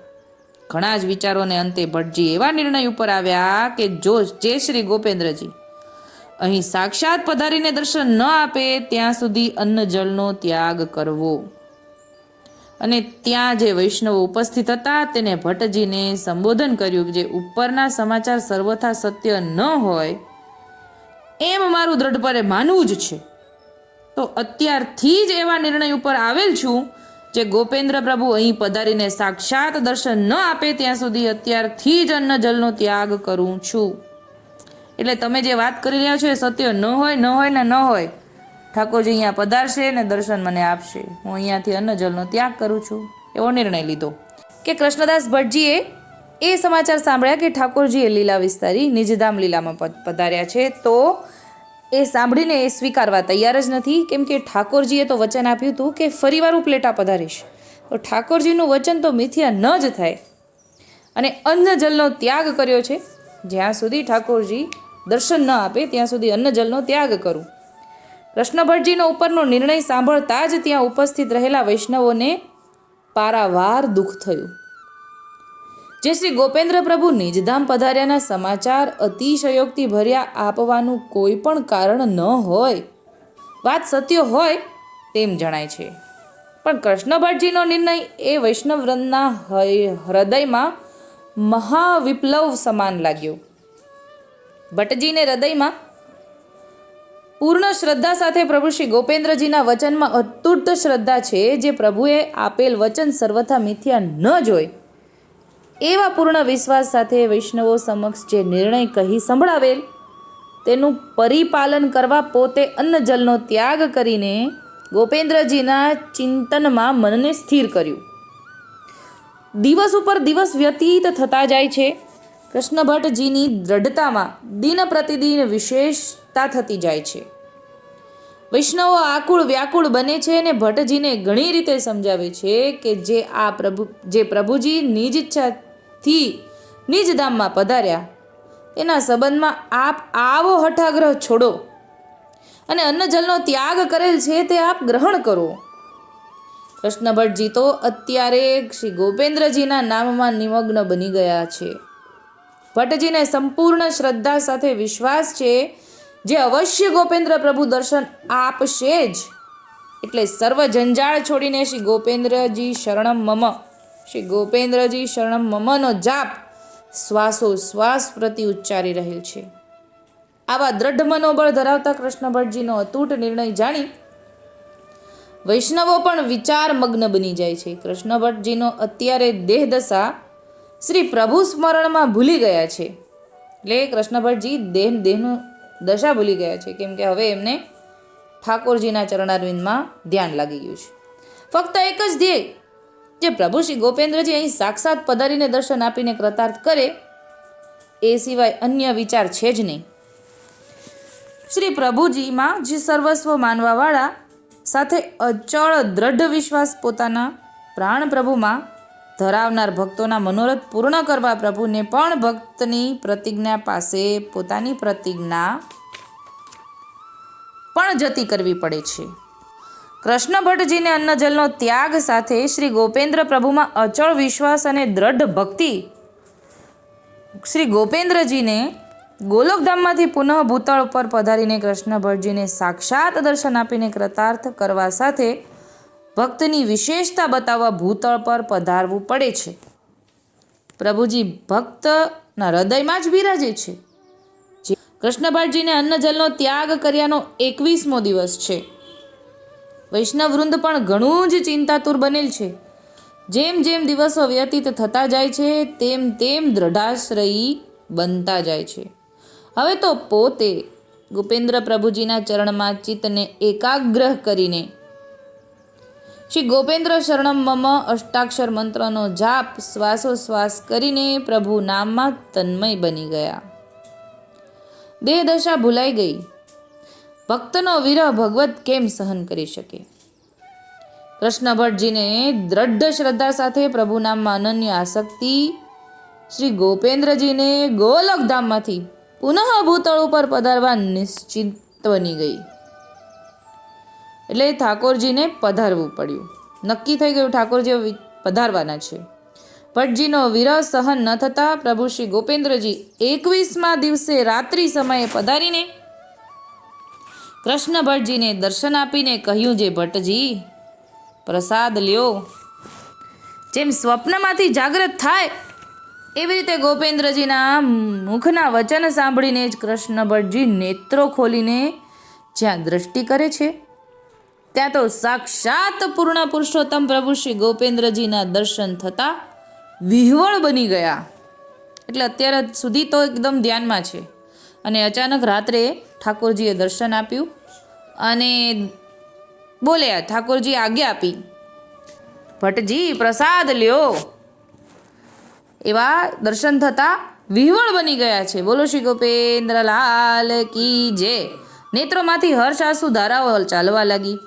વાણી ગદગદિત થઈ ગઈ. પ્રભુજી પધાર્યાના આવેશમાં શું બોલવું તે સમજ પણ ન આવ્યું.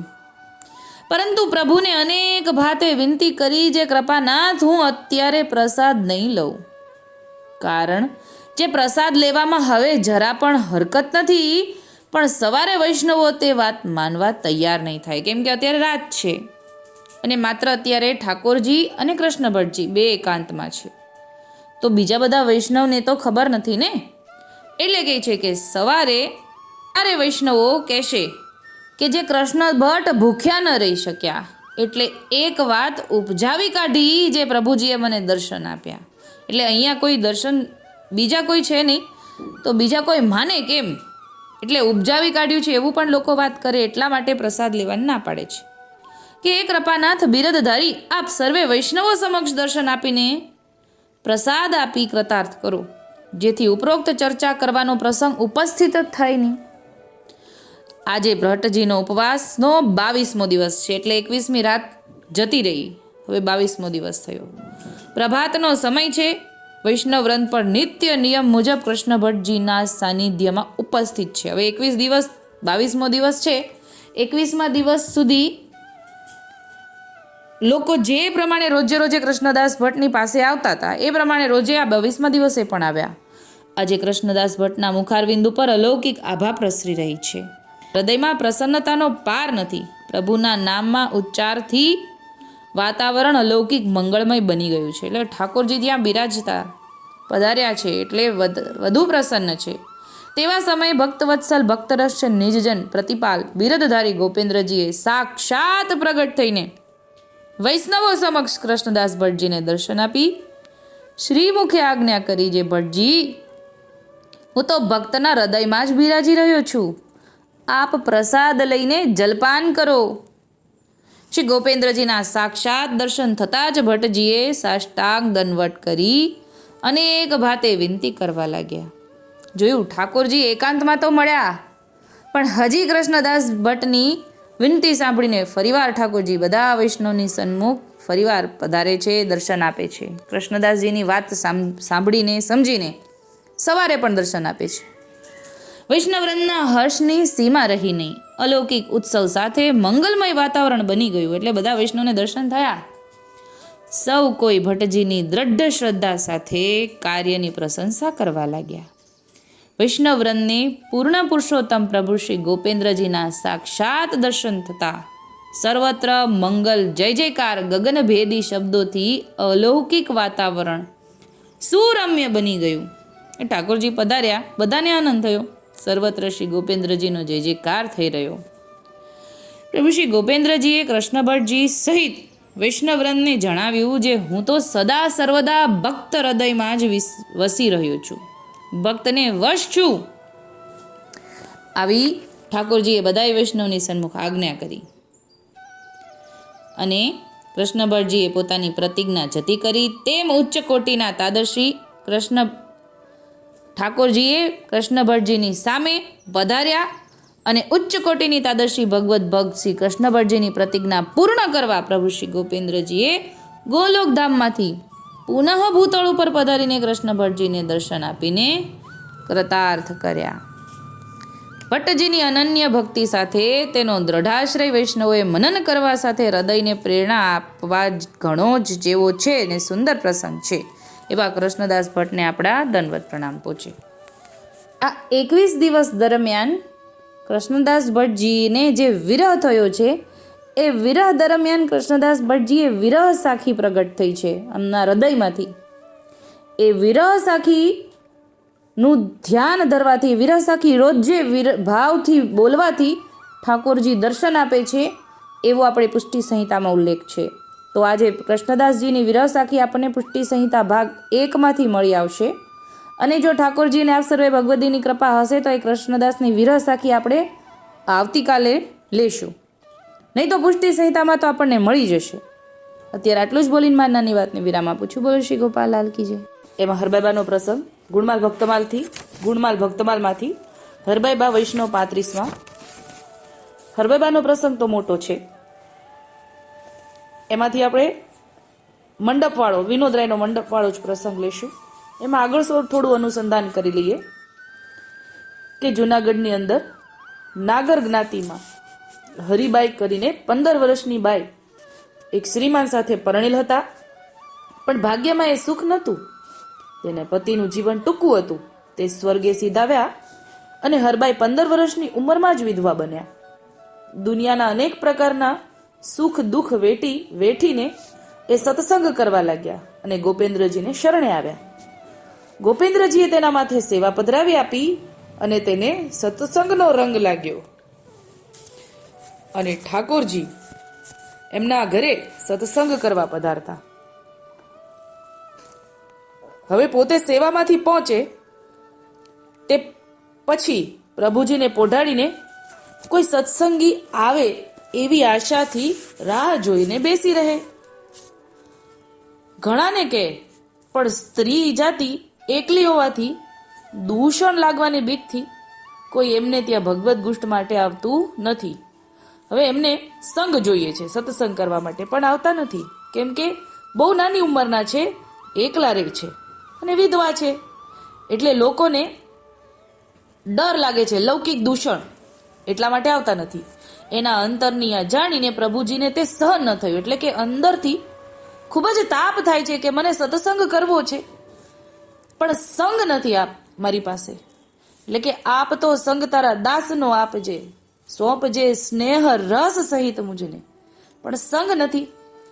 એટલે હવે આ અંતરની જાણીને, આ અંતરની વિરહ વેદના જાણીને સંગની પ્રભુજીને સહન નથી થતું અને પોતે જાતે જ સત્સંગ કરવા મનમાં વિચારે છે અને હંમેશા સેવ્ય સ્વરૂપ પ્રગટ થઈને હરબાઈની સાથે ભગવત ગુષ્ટ કરવા પધારવા લાગ્યા. એટલે કે રોજે ઠાકોરજી પધારતા. હરબાઈબા રોજ જે રાત્રે પ્રસાદ લઈને પરવારીને બિછાનું કરે એટલે શ્રી ઠાકોરજી ત્યાં બિરાજીને અવનવા પ્રસંગો કાઢીને હરબાઈને ઉપદેશ આપે. આ રોજનો ક્રમ થઈ ગયો. હવે લોકો એમને પરેશાન કરવા લાગ્યા. એ આપણે આ જાણીએ છીએ હરબાઈબાના પ્રસંગથી. હવે અત્યારે આ પ્રસંગ પછી હવે સીધો આપણે વિનોદરાયનો મંડપ છે એ વાળો જ પ્રસંગ લઈશું. વિનોદરાયે મંડપ કર્યો, એમાં હરબાઈને બોલાવ્યા નહીં, કેમ કે લોકોના મનમાં એ અલગ જ દ્રષ્ટિથી બધા એમને જોવા લાગ્યા હતા, કેમ કે એમના ઘરેથી પુરુષનો અવાજ આવે છે. હવે એ ભાવથી લોકોએ બધા એમને નાતબાર કરી નાખ્યા હતા, એટલે એમને બોલાવ્યા નહીં. સામૈયા કરીને વૈષ્ણવને ગામમાં પધરાવી ગયા અને સર્વો પ્રસાદ લેવા બેઠા. હરબાઈમાં મનમાં ઘણો જ ખેદ થતો હતો, છતાં મંડપના તથા જૂથના દર્શન તો કરવા જ છે એવા નિશ્ચયથી હરબાઈબા ત્યાં આવે છે અને પાતળ નાખવાના ખાડા પાસે ઊભા રહીને દર્શન કર્યા. પણ પ્રભુ ઈચ્છાએ ઓચિંતા કોઈનો ધક્કો લાગવાથી હરબાઈબા ખાડામાં પડી ગયા. હવે આપણે કહેવાય છે ને કે ભજન માટે આમંત્રણની જરૂર નથી, ભોજન માટે આમંત્રણની જરૂર છે. એવા ભાવથી હરબાઈબા તો દર્શન કરવા પધારે છે. એમને માત્ર ઠાકોરજીનો અને વૈષ્ણવના દર્શન કરવા છે. હવે એ પ્રભુ ઈચ્છાએ ઓચિંતા કોઈનો ધક્કો લાગવાથી હરબાઈ ખાડામાં પડે, આવું વાક્ય છે. મુખથી કાંઈ પણ બોલ્યા નહીં, કારણ કે પક્ષપાતી દ્વેષી ઈર્ષાળુ હોય ને તે સત્ય ક્યાંથી સમજી શકે? તેની સાર કોણ લે? હરબાઈએ મનમાં વિચાર કર્યો કે સૌને જમવામાં જ લગ્ની લાગી છે, તેમાં મગ્ન છે, તેવા આનંદમાં રાડ પાડીને જંગ શા માટે કરું? એટલે કે બધા પ્રસાદ લઈ રહ્યા છે, હું રાડ પાડીશ તો ખોટો ઉઆપો થઈ જશે, એટલે બોલતા નથી. આનંદમાં ભંગ પણ શા માટે પાડું? એટલે સુખનો પણ વિચાર છે, વૈષ્ણવના સુખનો વિચાર કરે છે. એક પ્રભુનું જ આ શરણ સાચું છે એમ મન વાળીને પ્રભુજીનું રટણ કરવા લાગ્યા કે પ્રભુ, આ તન મન તો મેં તમને સોંપ્યું છે, માટે આ દેહને પણ ધન્ય છે કે તે તમારો થયો છે, માટે મારે ગ્લાનિ શા માટે કરવી? એટલે કે હવે આ બધું તમારું જ છે, મારે કોઈ ચિંતા ગ્લાનિ કરવાની જરૂર નથી. હે નાથ, તમને યોગ્ય લાગે તેમ કરો. હવે આવી પરિસ્થિતિમાં મન તો બહુ મૂંઝાઈ રહ્યું છે, પણ ઠાકોરજીનું શરણું છે, સમરણ ચાલ્યા કરે છે. બધા પ્રસાદ લઈ રહ્યા છે એટલે પાતળ ઉપાડી ખાડામાં નાખવા લાગ્યા. વિચારો કેવી પરિસ્થિતિ હશે.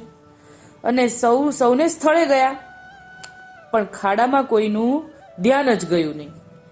પાતળ નીચે હરબાઈબા શાંત રીતે પ્રભુનું ચિંતન સ્તવન કરી રહ્યા છે.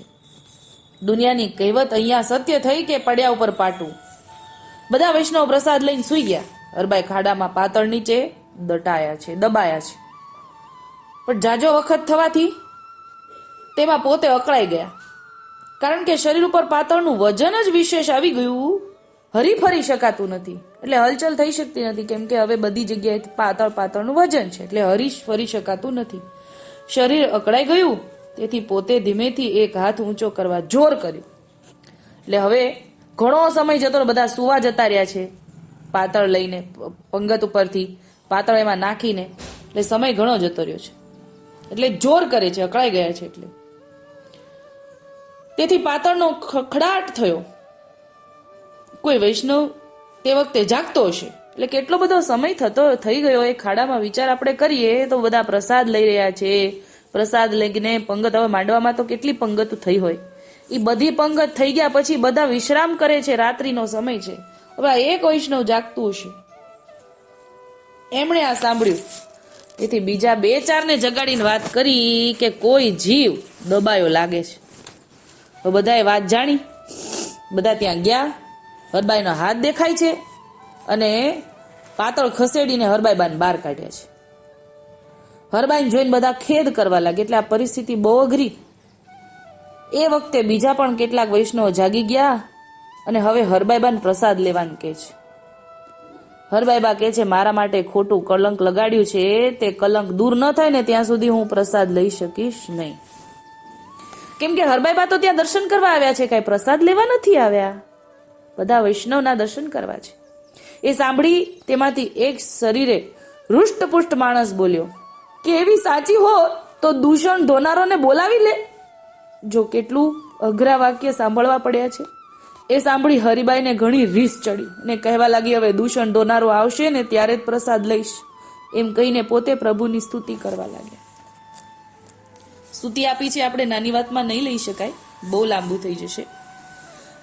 વાલા વ્રજરાજ, હવે વેલા પધારો, મારે એક આપનો જ આધાર છે. પ્રભુ, હવે પારાવાર દુઃખ થાય છે.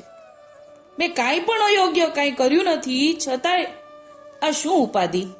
પ્રભુ, મારે આ દુનિયામાં તમારા સિવાય કોઈનો આધાર નથી, હું તો ફક્ત તમને જ જાણું છું. તો હવે હાથ ઝાલીને દીનદાસીને આ પ્રપંચથી દૂર કરીને આપની સાથે જ તેડી જાઓ નાથ. એટલે હવે મને અહીંયાથી લઈ જાઓ, મારે અહીંયા રહેવું જ નથી. એટલું બધું દુઃખ થઈ ગયું. હવે માયા શા માટે પાથરો છો? હું આપનાથી અળગી હવે શી રીતે થાઉં? હવે દુનિયાના લોકો આ વાત વિશેષ જાણે એ ઠીક નહીં. માટે છાની પ્રીત આજે પ્રગટ કરો. એટલે કે હવે આટલા સમયથી મારી સાથે આ ભગવત ગુષ્ટ કરો છો, પ્રગટ કરો. કેમ કે લોકો તો હવે વધારે બોલે છે, હવે મારાથી નથી સહન થતું. એવી મધુરી વાણી સાંભળી દીન જાણી દીનાનાથ તુરત જ પ્રગટ થયા. હવે ઠાકોરજી આટલું આર્તનાદથી, આવી વેદનાથી, દિલથી ઠાકોરજીને પોકાર કરે છે ને ઠાકોરજી પ્રગટ થાય છે. હરિબાઈ બંને હાથ જોડીને સામે ઊભી રહી. શ્રી ઠાકોરજી કહેવા લાગ્યા, તું મારી થઈને આવી કેમ ગભરાણી? મેં તને મારી જાણી છે ને, પછી તને શાની બીક રહે? દુષ્ટ પ્રાણી દુભાવે છે એથી તું મનમાં ઓછું લાવીશ માં? તું મારી છો, તારી ભક્તિ સાચી છે, હવે તું સર્વ સુખો ભોગવીશ. હું તારી ઉપર પ્રસન્ન થયો છું, તું બોલ, તારી શું ઈચ્છા છે? સૌ ઉપર માયા વીંટળાયેલી છે. એવા મૂંઢ જીવ તને ઓળખી શકતા નથી, માટે પ્રસાદ લઈ લ્યો. હવે ઠાકોરજી હરબાઈબાને પ્રસાદ લેવાનું સામેથી કહે છે. કેમ કૃષ્ણદાસજીને વાટ લઈને આવ્યા હતા ને, એવી રીતે ઠાકોરજી સામેથી અહીંયા પ્રસાદ લેવાનું કહે છે. ત્યારે હરિબાઈ કહેવા લાગ્યા કે હું એમ પ્રસાદ લઈશ નહીં. સર્વે વૈષ્ણવને જગાડો, તેની સન્મુખ આપ આજ્ઞા કરો. જેવી રીતે કૃષ્ણદાસ ભટ્ટજી એમ કહે છે ને કે આ તો એકાંતે તમે મને 2 વાટ આપો છો, બધાને શું લાગશે? એવી જ રીતે હરબાઈબા કહે છે કે બધા વૈષ્ણવને જગાડો, બધાની સામે આજ્ઞા કરો. તેથી શ્રી ગોપેન્દ્રજીએ સૌ વૈષ્ણવને નામ દઈને ઉઠાડ્યા, સૌ જૂથને દર્શન આપ્યા, શ્રીમુખે આજ્ઞા કરી. વૈષ્ણવ હરિ તો મારું સર્વસ્વ છે, તમો વાડ થઈને રહેજો. ઠાકોરજી આજ્ઞા શું કરી? તમો વાડ થઈને રહેજો, ક્યારે પણ એને દુભાવશો નહીં. આજ સુધી હું પોતે જ તેને સત્સંગ કરાવું છું અને હરિ તમોને ભગવદી સ્વરૂપ ઉપર નેચળ બુદ્ધિ નથી, તેથી આ આવરણ આવ્યું છે. ઠાકોરજીએ શું કીધું કે હું રોજ એને સત્સંગ કરાવું છું, તમોને ભગવદી સ્વરૂપ ઉપર નેચર બુદ્ધિ નથી, તેથી આ આવરણ આવ્યું છે. અને આજ્ઞા કરી, મારું તનમન ભક્ત પાસે સદા, તારું ચિત્ત ત્યાં નિત્ય રાખે અને રાઘવજી જાનીનો સંગ તમોને આપું છું. એટલે હરબાઈ બાને ઠાકોરજીએ એમ આજ્ઞા કરી કે નેચળ બુદ્ધિ થયા પછી હવે હું સંગ આપું છું, રાઘવજી જાનીને હરબાઈ બાનો અને હરબાઈ બાને રાઘવજી જાનીનો. તેના વચનના વિશ્વાસ રાખો એમ કહીને આપ ભગવદીના હૃદયમાં અંતર્ધ્યાન થઈ ગયા. ઠાકોરજી ક્યાં અંતર્ધ્યાન થઈ ગયા? ભગવદીના હૃદયમાં. ફરીવાર પ્રગટ પ્રમાણ આપ્યું ઠાકોરજીએ કે હું હૃદયમાંથી જ દર્શન આપીશ અને હું અહીંયા જ બિરાજું છું. અને પછી તો એકાબીજાને દર્શન થાય છે હૃદયમાંથી. આ પ્રસંગમાંથી આપણે જાણ્યું કે હરબાઈબાને ઠાકોરજીનો કેટલો વિરહ થયો, ત્યારે ઠાકોરજી ત્યાં પ્રગટ થઈને આજ્ઞા કરે છે કે હરિ તો મારું સર્વસ્વ છે, એવી ઠાકોરજી આજ્ઞા કરી છે. ઠાકોરજી જ્યારે હરબાઈબાને આટલો બધો વિરહ થાય છે, લોકો આટલા બધા હેરાન કરે છે, ત્યારે ઠાકોરજી પ્રગટ થાય છે અને બધાને હરબાઈબાનું સ્વરૂપ સમજાવે છે કે એ તો મારું સર્વસ્વ છે. એટલે કે જ્યારે પણ આટલો બધો અંદરથી વિરહ થાય છે ને ભગવદીઓને, આપણે એ જ જોયું. આપણે અત્યાર સુધી જેટલા પ્રસંગો જોયા, કલબાઈનો પ્રસંગ જોયો, તેજુબાઈનો પ્રસંગ જોયો, કૃષ્ણદાસ ભટ્ટજીનો પ્રસંગ જોયો, જ્યાં જ્યાં અંદરથી એટલો બધો ઠાકોરજી વગર રહેવાતું નથી, એ વિરહાગ્નિ પ્રગટ થાય છે. એ વિરહાગ્નિને કારણે, વિરહ રસને કારણે, સ્નેહ રસને કારણે ઠાકોરજી પ્રગટ થાય છે. ઠાકોરજી એમને પ્રગટ થઈને દર્શન સાક્ષાત આપતા નથી. એ વિરહ તાપ થવો જોઈએ તો જ ઠાકોરજી પ્રસન્ન થઈને દર્શન આપે છે. આવા ભાવ આપણે જોયા છે. એના કારણે આપણે આ વિરહમાં આપણે હરબાઈબાને દંડવત પ્રણામ પહોંચે. અહીંયા સૌથી પહેલા હરબાઈબાને સંગનો વિરહ થાય છે કે સત્સંગ કરવો છે, પણ કોઈ એમના ઘરે સત્સંગ કરવા પધારતું નથી. તો એમને ઠાકોરજીની વાત માટે, ભગવદ ગુષ્ટ કરવા માટે, સત્સંગ માટે સંગનો એટલો બધો વિરહ થાય છે કે ઠાકોરજીને પોતે પધારવું પડ્યું સત્સંગ કરવા માટે. કે નિત્યવ્રતી ઠાકોરજી એમની સાથે પોતાના લીલા ચરિત્રોનું વર્ણન કરવા માટે, પોતાના ગુણગાનનું શ્રવણપાન કરવા માટે પોતે ઠાકોરજી પધારે છે. કેટલો બધો વિરહ થયો હશે, સત્સંગનો વિરહ થયો હશે, સંગનો વિરહ થયો હશે, જેને કારણે ઠાકોરજી પોતે પધારીને નિત્ય પ્રતિ એમને સંગ આપે છે, સત્સંગ આપે છે, ભગવદ ગુષ્ટ કરે છે ઠાકોરજી. એટલે આ પણ એક વિરહને કારણે, સંગના વિરહને કારણે ઠાકોરજી પોતે પ્રગટ થાય છે અને એમને રોજે સત્સંગ આપે છે. અત્યારે આટલું જ બોલીને મારી નાની વાતને વિરામ આપું છું. બોલો શ્રી ગોપાલ લાલ કી જય. આજે આપણે વિરહીજન ભગવદીઓના નામ માટે નાની વાતમાં ચાપસીભાઈનો પ્રસંગ લેશું. જમને સ્વરૂપામૃત પુસ્તકમાં છેલ્લું પાનું, સૌથી છેલ્લું પાનું 72મું પાના નંબર, એમાંથી આપણે છેલ્લો ફકરો લેશું. જ્યારે મહારાજ લીલા વિસ્તાર રહે છે, શ્રીનાથજી દ્વાર પહોંચે છે, એના પહેલા 17 દિવસ સુધી વિરમ ગામમાં બિરાજે છે. એ પ્રસંગ છેલ્લે આપેલો છે, છેલ્લા 3 પાનામાં એ જ પ્રસંગ છે, પણ આપણે છેલ્લો ફકરો લેશું કે વિરમ ગામમાં શ્રી જમનીશ પ્રભુજી દિન 17 બિરાજ્યા પછી વિજય તિલક કરીને ફૂલવાડી પધાર્યા. એટલે ત્યાંથી હવે મહારાજ શ્રીનાથજી દ્વાર તરફ પધારી રહ્યા છે. ત્યારે ચાપસીભાઈ વાલ્મો મહાભગવદી એમને સૂઝ્યું કે આ તો મહારાજનો છેલ્લો પરદેશ છે, હવે દેશમાં પાછા નહીં પધારે. એટલે ચાપસીભાઈને ખબર પડી કે હવે મહારાજ તો આથી વિજય થઈને પછી તો પાછા દેશમાં નથી પધારવાના, હવે લીલામાં પધારવાના છે, લીલા વિસ્તારવામાં છે. એટલે હવે એમને બહુ વિરહ થાય છે. તેથી મહારાજ સમીપ એમની દેહ છૂટી ગઈ. એટલે મહારાજની સન્મુખ જ એમને દેહનો ત્યાગ કરી દીધો અને લીલામાં પહોંચ્યા. તેથી મહારાજ પાછા વિરમગામ પધાર્યા.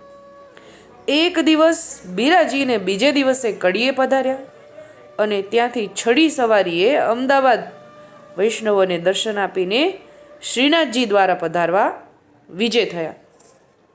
તેઓ શ્રીનાથજી દ્વાર પહોંચ્યા પછી પોતે સ્વધામ પધાર્યા. તે વખતે વિજુભાઈ, બનુભાઈ વિરહના પદ બોલે છે. તેથી ચરણારવિંદમાંથી અગ્નિ પ્રગટ થયો. તે વખતે શ્રીનાથજી સુધી વૈષ્ણવો 500 સાથે હતા અને એમના મન ઉદાસ હતા. લખ્યા તારીખ 1939 કારતક વદ 5.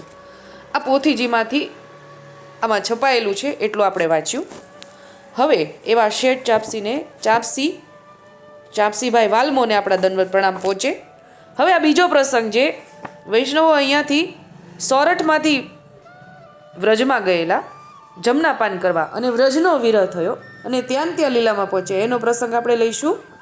ગુષ્ટ ગુઢરસ ગ્રંથ વાર્તા 3 દિવસનો મેળાપ એમાં છેલ્લે 62મા પાના નંબર ઉપર છે. આ પણ લખ્યા તારીખ 1939 કારતક વદ ચોથ. 10મો પ્રસંગ છે કે સોરઠના વૈષ્ણવ 100-150 શ્રી જમનાપાન કરવા ઘણા વરસ ઉપર ગયા હતા. તેઓ ઘણા દિવસથી ગોકુળ રહ્યા અને જમનાપાન કર્યા. પછી સર્વોએ દેશ ભણી ચાલવાનો વિચાર કર્યો અને તેઓ સર્વે શ્રી ઠકરાણી ઘાટે આવીને બેઠા અને પાન કર્યા. એટલે આપણે જ્યારે પણ વ્રજમાં આવીએ છીએ ત્યારે પણ ઠકરાણી ઘાટે દંડવત કરીને અંદર આવીએ અને જ્યારે વ્રજમાંથી આપણે પ્રજમાં આવીએ ત્યારે પણ ઠકરાણી ઘાટે દંડવત કરવા જઈએ છીએ ને, એવી જ રીતે આ લોકો દેશ ભણી ચાલવાનો વિચાર કર્યો છે એટલે ઠકરાણી ઘાટે આવીને બેઠા છે અને પાન કર્યા. પછી એક વૈષ્ણવ કહે કે હવે દેશમાં શું જવું અને જઈને શું કરવું? અહીંયા ઘણા દિવસ રહીને ઠાકોરજીના ગાદી તકિયાના દર્શન કર્યા. ત્યાં આગળ સ્વરૂપ કયું છે? ઠાકોરજીનું મંદિરમાં ગાદી તકિયાના દર્શન કર્યા છે, ઘણા દિવસ ત્યાં રોકાયા છે તથા જમનાપાન કર્યા છે. હું તો દેશ નહીં આવું. એટલે 150ના આશ્રયમાંના એક વૈષ્ણવ આવું બોલે છે કે હું તો દેશ નહીં આવું, પણ મારા સ્નેહી દેશમાં ફલાણા વૈષ્ણવ છે, એટલે નામ અહીંયા નથી આપ્યું, તેમની મારા જેગોપાલ કહેજો એમ કહીને તે વૈષ્ણવ ત્યાં ને ત્યાં ચાલી ગયા અને શ્રી ઠાકર ચરણ રહ્યા. એટલે ત્યાં ને ત્યાં જ એમણે દેહ છોડી દીધો. તે સમયે સર્વે વૈષ્ણવ દેશમાં આવવાનો વિચાર બંધ કરીને પોતપોતાના સગા સ્નેહી વૈષ્ણવને જેગોપાલ કહેવાનું કહીને સર્વે ત્યાં ને ત્યાં જ ચાલી ગયા અને ઠાકોરજીના ચરણે રહ્યા. એટલે 150ના આશરે ત્યાં જમનાપાન કરવા ગયા હતા. આશરે નથી લખ્યું, 100-150 એવી રીતે લખ્યું છે. એટલા બધે વૈષ્ણવો ત્યાં આગળ વ્રજમાંથી ચાલવાનો, પ્રજમાં આવવાનો વિરહ થતો હતો. એટલે ત્યાં ને ત્યાં જ એમણે વિચાર કર્યો કે હવે દેશમાં શું જવું, અહીંયા જ વાસ કરવો છે. એવો વ્રજમાં વાસ કરવાનો વિચાર કરીને ત્યાં ને ત્યાં જ ચાલ્યા છે. પછી દેશમાં બીજા વૈષ્ણવો આવ્યા ત્યારે હકીકતની જાણ પડી કે જેના જેના સ્નેહીને જેગોપાલ કહેલા તે સર્વેએ વાત સાંભળી. એટલે પછી તો જ્યારે દેશમાંથી વ્રજમાં આવે બીજા વૈષ્ણવ પધારે ત્યારે જ આ વાતની ખબર પડે ને, ત્યારે તો ક્યાં મોબાઈલ હતા. એટલે જ્યારે બીજા વૈષ્ણવો પધારે છે ત્યારે જાણ થાય છે ને ત્યારે બધાને ખબર પડે છે, સ્નેહીજનોને વાત પહોંચાડે છે ત્યારે ખબર પડે છે. અને બધાએ સાંભળી. દેશમાં જે વૈષ્ણવ હતા તે પણ ત્યારે ઠાકોરજીના ચરણ પહોંચ્યા. દેશમાં જે વૈષ્ણવ હતા તે પણ ચાલી શ્રી ઠાકોરજીના ચરણે પહોંચ્યા. આવો સ્નેહનો આપણા ઠાકોરજીનો માર્ગ છે એ વિચારી જુઓ. એવા બધાય વૈષ્ણવ ભગવદીઓને દંડવત પ્રણામ પહોંચે જેમને વ્રજના વિરહથી વ્રજમાં જ વાસ કરવાનું નક્કી કરીને દેહનો ત્યાગ કર્યો અને ત્યાં જ વાસ સદાયને માટે વાસ કર્યો. આટલું જ બોલીને મારી નાની વાતને વિરામ આપું છું. અને વિરહીજન બધાનો જે આપણે પ્રસંગ લેવાના તે બધાનો પ્રસંગ આવી ગયો છે. આવતીકાલે આપણે નવી નાની વાત લઈશું. અત્યારે આટલું જ બોલીને મારી નાની વાતને વિરામ આપું છું. બોલો શ્રી ગોપાલ લાલ કી જય.